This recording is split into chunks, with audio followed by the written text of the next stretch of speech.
네, 은혜 씨 어서 오십시오. 반갑습니다. 은혜입니다. 여전히 덥죠?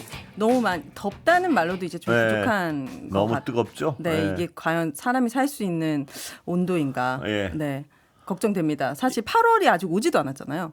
이제 아, 7월인데. 8월이 아니죠, 진짜. 네, 7월인데도 이런 무더위라면 8월에는 8월 어떻게 초가 원래 가장 뜨거울 때인데요. 네, 어떻게 견뎌야 할지. 날씨 얘기가 나와서 말인데요. 지금 전 세계적으로 예. 여러 가지 뭐 기상 이변 현상이 일어나고도 있지만 오늘 뉴스에 보니까 러시아에서 예. 굉장히 큰 강진이 일어났거든요. 예. 그 강진으로 인해서 하와이에서는 예. 거의 2m 가까운 쓰나미. 쓰나미요. 일본에서도 1m 30cm의 예. 쓰나미들이 막 몰려오고 예. 있어요.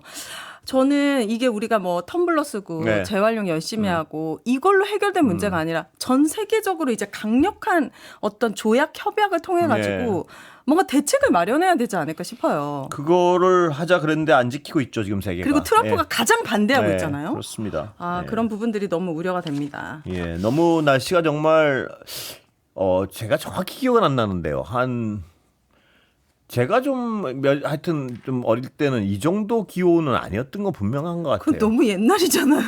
앵커님 너무 어렸을 때는 옛날이라뇨. 지금 40년도 더 밑으로 가야 되는데 너무 옛날이라뇨. 이분이 참. 제가 20대 때도 이렇게 덥진 않았어요. 솔직히 뭐 그렇게 뭐 40년 전으로까지 가십니까? 거의 반세기 전으로 가야 되잖아요. 이분 너무 옛날이라뇨. 그렇잖아요. 거의 이제 뭐 10대 이제 유아기 때로 가시려면은 우리 건 앵커님이 거의 반세기 전이니까 그건 너무 옛날이고 진짜 작년 재작년까지만 하더라도 이렇지는 않았습니다. 너무 멀리 가지 않습니다. 네. 못하겠네요. 그럼 내려오세요. 제가 갈게요. 언제든지 말씀해 너무 옛날은 주시면 참 오랜만에 들어보는. 많이 옛날입니다. 예. 그리고 기후학자들도 정말 예. 경고가 아니라 이미 탄소 배출을 오늘부터 0이라고 하더라도 이 지구에 남아있는 뜨거운 이 온기는 100년이 지나야 없어진대요. 좋습니다. 큰일입니다. 지금 바다가 아시죠? 제주도에 예. 해파리가 곰팡이처럼 다 네. 떠올랐거든요. 예. 작년에는 막 폐사 이런 네. 말이 이상씩 하고 있고 지금 바다에서는 이미 같이 죽어보자. 예. 인간 너네들 우리 죽겠다라고 계속 신호를 보내고 있습니다. 예. 참 뭔가 큰일입니다. 강력한 트럼프도 좀 정신 안 차리겠죠? 이 사람은 진짜 되자마자 파리협정 탈퇴하고 여러 가지로 전 세계 민폐인데 오늘 뉴스를 좀 전해드리면은 예. 오늘 왜 댓글이 없습니까? 그러게요. 네. 오늘 댓글 없습니까? 네, 없다고 합니다. 많은 분들이 더우셔가지고 지금 댓글을 주실 힘도 없으신 것 같아요. 예. 네. 오늘 구치소에서 버티기에 여전히 들어가 있는 윤석열 씨 이야기를 좀 해보자면은 보수 진영에서는 윤석열 씨가 인권 유린을 당하고 있다. 네. 미국이 개입해야 한다는 주장이 나오고 있습니다. 어제 조선일보에서 단독으로 이런 기사를 올렸는데요. 트럼프 측은 위성락에도 윤 부당한 대우 우려 입장 전달. 지난주 미국 워싱턴 DC를 찾은 한미 의원 연맹 의원들과 만나서 윤석열 전 대통령이 불공정한 수사 재판을 받아서는 안 된다라고 밝힌 것으로 알려진 프레드 플라이츠 미국 우선주의 정책 연구소 부소장이 이달 초에 이재명 정부의 안보수장인 위성락 국가안보실장과도 만나 같은 입장을 전달한 것으로 확인됐다. 플라이츠는 최근 윤 전 대통령과 관련된 언론 보도를 언급하면서 구금 상태에서 제대로 대우받지 못하고 있다. 사형이나 종신형에 처해질 가능성이 있다고 하는데 나는 매우 우려하고 있다고 했다라는 이런 보도를 냈습니다.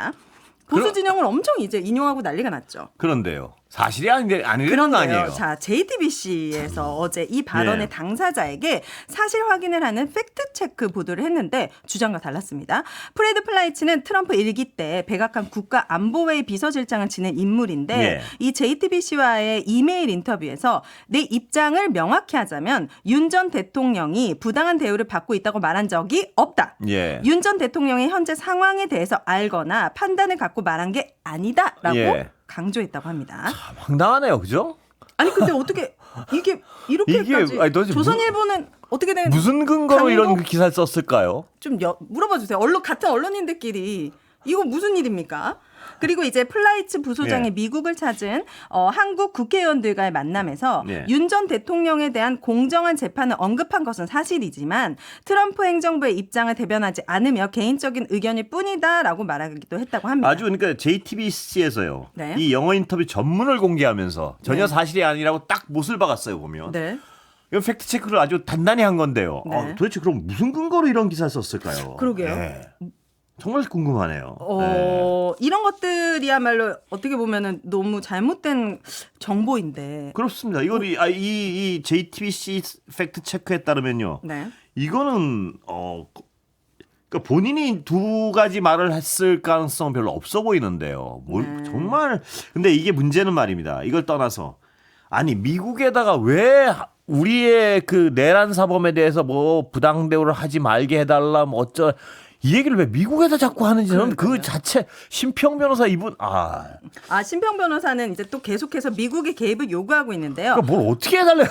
본인의 페이스북에 이런 글을 올렸습니다. 제2차 세계대전 후에 인권은 뚜렷이 국제화의 길을 걸었는데 인권 침해 문제에 관한 한 타국이 간섭하더라도 이를 부당한 내정 간섭이라고 하지 않는다. 나는 인권의 문제를 주로 다루는 헌법학자로서 오랜 역사를 통해 인권이 진척시키기 위해 노력해왔다. 그러니까 이런 것들을 사람들이 언뜻 들으면 정말 뭐 변호사라 그러고 윤석열 씨의 어떤 가장 가까운 사람이라 그러고 하니까 언뜻 들으면 그런데 저는 언뜻 들어도 너무 이상하게 아니 왜냐하면 근데 중요한 거는요. 인권 침해에 대한 아주 이런 부분이 이분이 정말 알면서 몰라서 이런 글을 썼는지 모르겠는데 인권 침해에 대한 부분은 부당한 내정 간섭이 하지 않는다 이렇게 얘기를 했잖아요. 문제는 여기 이 말에 얼마나 어폐가 있냐면요. 인권 침해가 아니라는 거예요. 지금 팩트가. 근데 인권 침해가 아니고 다 정당한 어떤 법 집행을 가지고 인권 침해라고 규정을 해놓고 그랬죠. 인권 침해란 부분은 국제적으로 해서 내정 간섭이 아니다. 이게 아주 엄청난 왜곡이거든요. 그러니까 인권 침해라는 부분에 대해서 누가 공감을 했고 누가 동의를 했습니까? 근데 본인 스스로가 인권 침해라고 딱 규정을 해놓고 근데 거기 갔다 온 분들이나 교도소 측이나 어디 팩트 체크를 해봐도 인권 침해라는 부분은 없고 그냥 정당한 법 집행하고 있는 거 아니에요. 오히려 특혜를 받고 있죠. 4명이 특혜를 받고 있고. 근데 그걸 인권 침해라고 딱 규정을 해놓고 그러니까 엉뚱하게 기반 전제를 왜곡을 해놓고 그걸 바탕으로 논리 전개하는 그런 일들이 이쪽 분들은 참 많이 잘해요. 이런 거를. 이분이 이제 인권의 문제를 주로 다루는 헌법학자라고 보지. 다시 좀 공부를 다시 하셔야 할 것 같은데. 그러니까 이게 참. 그래서 지금 한국의 한 전직 국가원수가 겪은 이 비참한 처우에 대해 개입해주기를 요망한 정말 거의 러브레터를 보내고 있는. 부끄러워서 못 견디겠는데요. 근데 분명은 이 적어도 변호사시면요 이분이 인권 침해라고 본인이 주장하려면 이러이러한 부분이 인권 침해다. 구체적으로 라고 얘기를 하고 나서 이런 인권 침해에 대해서는 타국이 간섭하더라도 내정 간섭이 아니다. 이렇게 전개를 해야 되는데 아무런 인권 침해 근거도 없는데 인권 침해라고 규정을 딱 해놓고 그 다음부터 엉뚱한 논리 전개예요. 그러니까 뒤에 거는 맞는 말일 수 있죠. 뭐냐면 어떤 인간에 대한 굉장한 인권 침해, 극심한 인권 침해에 대한 왜곡이 개입을 해야 되니까요. 근데 앞에 인권 침해라는 이 팩트를 확 뒤틀어 놓고 이런 문제에 대해서 간섭한다. 이렇게 엉뚱한 논리를 전개하는 건데 이분만이 아니라는 거예요. 이쪽 진영에 그분 근처에 있는 분들은 아주 기본적인 사실을 다 뒤집어 놓고 그다음부터 자기 얘기 막 떠들어요. 너무 흥분하지 마세요. 이랬던 게 하루 이틀이 아니라 이분들은 오랜만이라서 평생을 다 왜곡하고 다 이상하게 했잖아요. 제가요. 너무 그분 들어가고 나서 오랜만에 흥분해서 그죠. 계곡에서 발 담그시다가 오랜만에 오셔가지고 지금 세상이 이렇게 척박합니다. 저는 근데 좀 이해가 안 되는 게 미국이 계속해서 집착하는 거. 그리고 그 극우들도 항상 하는 말이 미국이 우리 도와줄 거야. 곧 출동할 거야. 트럼프가 너네를 가만두지 않을 거야. 이렇게까지 이제 바라고 있거든요. 그리고 트럼프도 약간 극우적인 성향이 있잖아요. 그러면 이게 정말로 우리가 약간 우려할 정도의 상황이 벌어질 수 있을까요? 예를 들어 트럼프가 본인의 어떤 거를 이렇게 얻어내기 위해서 이렇습니다. 한마디를 할 수 있을까요? 지금 우려는요. 미국 극우 쪽하고 연결을 지으려고 자꾸 끊임없이 모스탄 교수도 왔었고 그러니까 이 미국 극우 트럼프 대통령을 지지하는 미국 극우 쪽에 손을 대려고 끊임없이 이제 국익이랑은 건 상관없는 분들 아니에요. 그러니까 그쪽에 손을 대려고 노력하고 있는데 제가 판단하기엔요.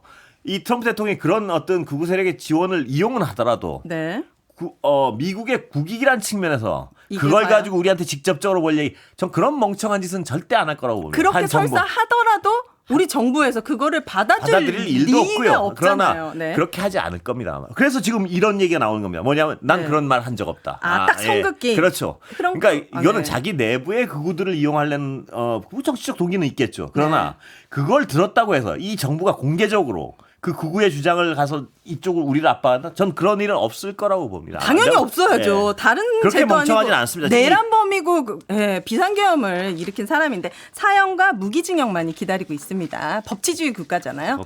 미국에 그만 좀 러브레터 보내서요. 우리나라 주권은 우리나라에 있는 거잖아요. 이민을 가시던지. 창피하죠? 창피하지만 흥분하지 않습니다. 날이 많이 덥거든요.